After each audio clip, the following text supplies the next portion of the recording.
ये खेत, ये हरियाली और यहाँ दिखने वाले कुछ घर, जी हाँ, इस जगह से मेरा खास लगाव है।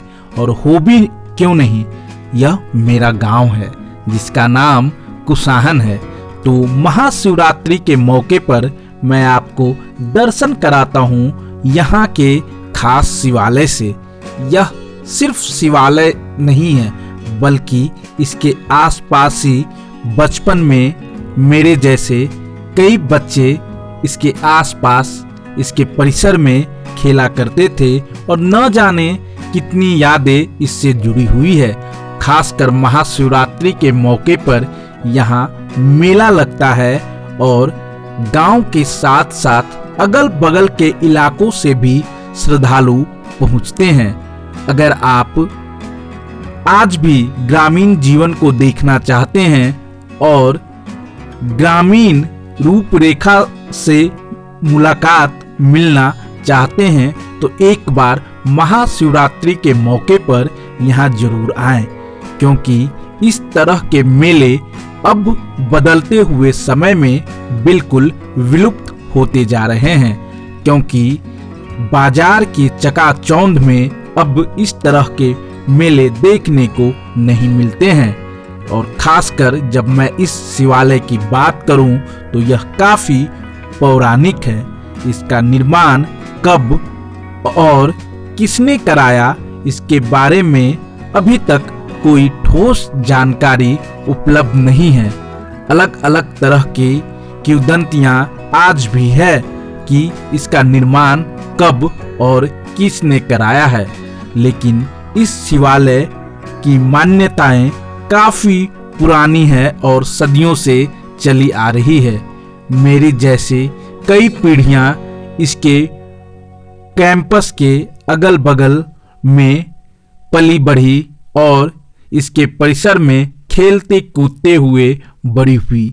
न जाने कितनी यादें इस शिवालय के आसपास से जुड़ी हुई है। और देखिए, आप महाशिवरात्रि के मौके पर श्रद्धालु यहाँ पहुँचे हुए हैं और मंदिर में भगवान शिव शंकर भोलेनाथ का जलाभिषेक कर रहे हैं। मंदिर परिसर के ठीक बाहर हवन कुंड बनाया हुआ है, जहां श्रद्धालु हवन कर रहे हैं। हवन के साथ साथ पूजा करने के बाद महाशिवरात्रि के मौके पर यहाँ मेले का भी आयोजन होता है।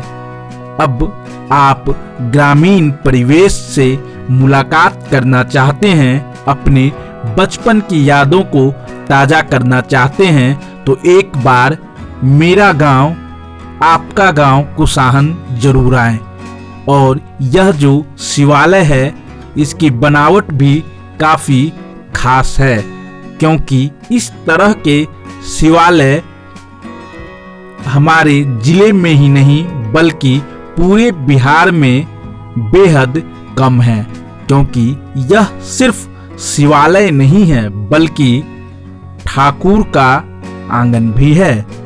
यहाँ भगवान श्री रामचंद्र, माता सीता और भ्राता लक्ष्मण भी हनुमान के साथ विराजते हैं। इसीलिए यह शिवालय भी है और ठाकुर बाड़ी भी है। अगर इसके निर्माण की बात करें, इसकी वास्तुकला की बात करें, तो यह मंदिर में काफी नक्काशियां की हुई है। इसकी दीवारों पर अनेक अलग अलग तरह की आकर्षक नक्काशियां बनाई हुई है। तो देखिए, हमारे गांव के इस शिवालय से मेरा गांव किस तरह दिखता है। अभी के मौसम में चारों ओर हरियाली फैली हुई है और यह नवादा जिले का कुसाहन गांव है, जो कि बेहद छोटा और प्यारा सा गांव है। जब भी आपको मौका मिले तो खासकर महाशिवरात्रि के मौके पर यहाँ जरूर आएं, क्योंकि इस जगह पर कुसाहन ग्राम में मेले का आयोजन होता है। जो कि आपको अब बेहद कम कहीं और देखने को मिलेगा, क्योंकि बदलते हुए दौर में इस तरह की संस्कृति अब खत्म होती जा रही है। आप देख रहे हैं श्रद्धालु बड़ी संख्या में यहाँ शिवालय में दर्शन के लिए आ रहे हैं और इन छोटी छोटी जो दुकानें लगी हुई है, जो ठेले पर लोग दुकानदार सामान बेच रहे हैं, इससे भी आपको अपने बचपन के दिन याद आ जाएंगे, क्योंकि कभी आप भी अपने बचपन में ऐसे ही इन ठेलों के आसपास कुछ सामान की खरीदारी करते होंगे और अपने घर वालों के साथ कहीं न कहीं मेला देखने जाते होंगे। मुझे लगता है करीब 1.5 दशक के बाद मैं अपने गांव में महाशिवरात्रि के मौके पर पहुंचा तो पुरानी यादें ताजा हो गई। कभी मैं भी इसी तरह अपने पैकेट से, जो कि उस समय पैसों का होना बच्चों के पास काफी मुश्किल हुआ करता था, और कहीं बर्फ आइसक्रीम खाना, कहीं गोलगप्पे खाना और कहीं चाट समोसे की दुकान पर काफी देर तक टकटकी लगाए रहना, इसका एक अलग रोमांच होता था।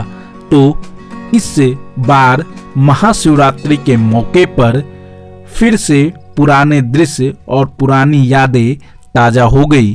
तो आप कहीं भी अगर हों और अपने पुराने दिनों को याद करना चाहें तो एक बार मेरा गांव कुसाहन जरूर आइए और मेले का लुत्फ उठाइए। देखिए, चाट की दुकान पर चाट बन रहा है, दूसरी तरफ महिलाएं बिल्कुल चाट की दुकान पर अटकी हुई हैं, एक तरफ समोसा छन रहा है, बिल्कुल ग्रामीण परिवेश में और ग्रामीण अंदाज में। इस तरह के ठेले और यहाँ पर चाट समोसा और गोलगप्पे खाने का मजा ही कुछ और है। देखिए, बच्चियाँ अलग ही रोमांच में हैं और उन्हें इस तरह के मेले में आना काफ़ी पसंद और यादगार होता है। ये देखिए, ये सारी चीज़ें अब बिल्कुल खत्म होती जा रही है, जो कि यहाँ इन मेलों में आकर फिर से आप अपने पुराने दिनों को, अपने बचपन को याद कर सकते हैं। देखिए, मेले में बच्चों का जमावड़ा, उनको ये आइसक्रीम खाते देख आपको भी अपने बचपन के दिन याद आ जाएंगे। अपने बड़ों के साथ, अपने पेरेंट्स के साथ आप भी कहीं न कहीं, कभी न कभी मेला और हाट में जरूर गए होंगे। तो ये मेरा गांव कुसाहन है, जो कि नवादा जिले में आता है, और यहाँ का खास शिवालय जो है वहाँ महाशिवरात्रि के मौके पर भव्य मेले का आयोजन होता है। तो जब भी आपको मौका मिले तो एक बार महाशिवरात्रि के दिन आप जरूर कुसाहन ग्राम आएं और मेले का लुत्फ उठाएं, क्योंकि इस तरह की संस्कृति अब धीरे धीरे खत्म होती जा रही है। ये जो आप देख रहे हैं, इनसे भी आपकी बचपन की यादें जुड़ी हुई होगी। तो चलिए, आपको ले चलता हूँ शिवालय के पास। देखिए, बेहतरीन वास्तुकला से निर्मित यह शिवालय है, जो कि कुसाहन गांव में है, और खासकर शिवरात्रि के मौके पर कुसाहन गांव के अलावा अगल बगल के गांवों से भी श्रद्धालु यहाँ पहुँचते हैं और भगवान भोलेनाथ का दर्शन करते हैं। यह जो शिवालय है, यहाँ भगवान भोलेनाथ भी हैं, और ठाकुर बारी होने की वजह से श्री राम चंद्र भी माता सीता और भ्राता लक्ष्मण के साथ विराजते हैं। तो श्रद्धालु यहाँ भगवान भोलेनाथ पर जलाभिषेक के बाद मंदिर का चारों ओर से भ्रमण करते हैं। इसके बाद वापस जाकर पूजा करते हैं। तो ये देखिए, यह शिवालय है जो कि कुसाहन ग्राम में है और यहाँ आज महाशिवरात्रि के मौके पर मेले का आयोजन हुआ है और यह परंपरा कई सालों से चली आ रही है। इससे पहले रात में इस तरह से शिवालय जगमगाता हुआ दिख रहा है और इसे खास अंदाज में सजाया गया है। इस शिवालय को जब सजाया जाता है काफी दूर से यह बेहद खूबसूरत नजर आता है और महाशिवरात्रि की रात बेहद आकर्षक सजावट होती है और इसके बाद गांव के कुछ लोग शिवालय के पास बैठते हैं और वहां भगवान भोलेनाथ से संबंधित, माता पार्वती से संबंधित कुछ लोकगीत गाते हैं। तो चलिए सुनते हैं ग्रामीण लोकगीत।